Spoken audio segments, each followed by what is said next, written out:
Hello, my friends. Welcome back to our study along of the world order of Baha'u'llah.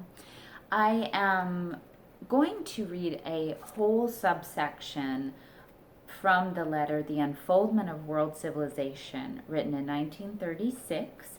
And this subsection is called Humanity's Coming of Age. And it's a bit longer than I usually read, so I'm going to dive right into it. The revelation of Baha'u'llah, whose supreme mission is none other but the achievement of this organic and spiritual unity of the whole body of nations, should, if we be faithful to its implications, be regarded as signalizing through its advent the coming of age of the entire human race. It should be viewed not merely as yet another spiritual revival in the ever-changing fortunes of mankind, not only as a further stage in a chain of progressive revelations, nor even as the culmination of one of a series of recurrent prophetic cycles, but rather as the marking of the last and highest stage in the stupendous evolution of man's collective life on this planet. The emergence of a world community, the consciousness of world citizenship, the founding of a world civilization and culture, all of which must synchronize with the initial stages in the unfoldment of the golden age of the Baha'i era, should, by their very nature, be regarded, as far as this planetary life is concerned, as the furthermost limits in the organization of human society, though man as an individual will, nay must, indeed as a result of such a consummation, continue indefinitely to progress and develop. The mystic, all-pervasive yet indefinable change which we associate with the stage of maturity inevitable in the life of the individual and the development of the fruit must, if we would correctly apprehend the utterances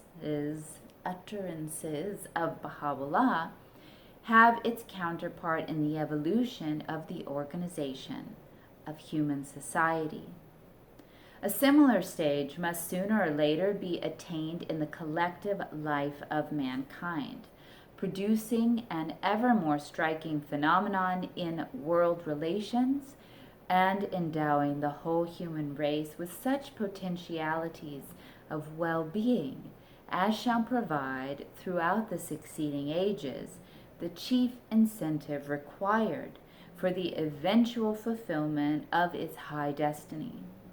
Such a stage of maturity in the process of human government must, for all time, if we would faithfully recognize the tremendous claim advanced by Baha'u'llah, remain identified with the revelation of which he was the bearer. In one of the most characteristic passages he himself has revealed, he testifies in a language that none can mistake to the truth of this distinguishing principle of Baha'i belief. It hath been decreed by us that the word of God and all the potentialities thereof shall be manifested unto men in strict conformity with such conditions as have been foreordained by him who is the all-knowing, the all-wise. Should the world be allowed to release suddenly all the energies latent within it, no man could sustain the weight of so mighty a revelation. Consider that which hath been sent down unto Muhammad, the apostle of God. The measure of the revelation of which he was the bearer had been clearly foreordained by him who is the Almighty, the All-Powerful.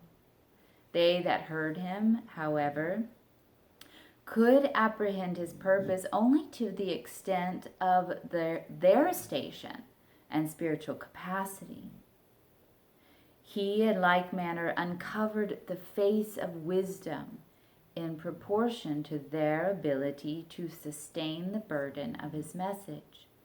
No sooner had mankind attained the stage of maturity than the word revealed to men's eyes the latent energies with which it had been endowed, energies which manifested themselves in the plenitude of their glory when the ancient beauty appeared in the year 60 in the person of Ali Muhammad the Bab. Abdu'l-Baha, elucidating this fundamental verity, has written, "All created things have their degree or stage of maturity. The period of maturity in the life of a tree is the time of its fruit bearing. The animal attains a stage of full growth and completeness, and in the human kingdom, man reaches his maturity when the light of his intelligence attains its greatest power and development. Similarly, there are periods and stages in the collective life of humanity.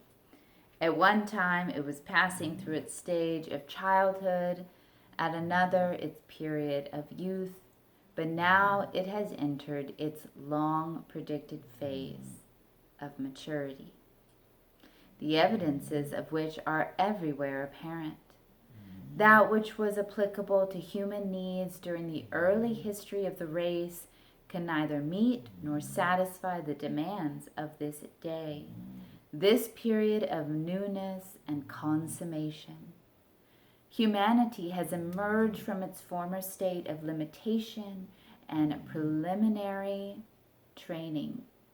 Man must now become imbued with new virtues and new powers, new moral standards, new capacities, new bounties, perfect bestowals are awaiting and already descending upon him.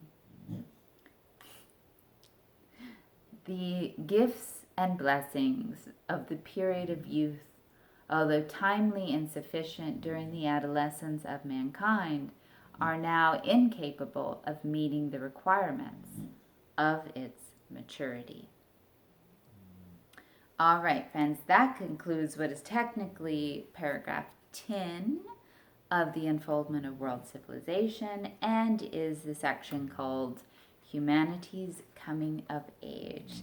Thank you for studying along with me. Linked below, you will find all kinds of good content information to give you a background into the who, what, when, where, and why of the study along, as well as the playlist of all of the readings leading up to today. You will also find ways to support this channel if you are moved to do so, and I very much appreciate it.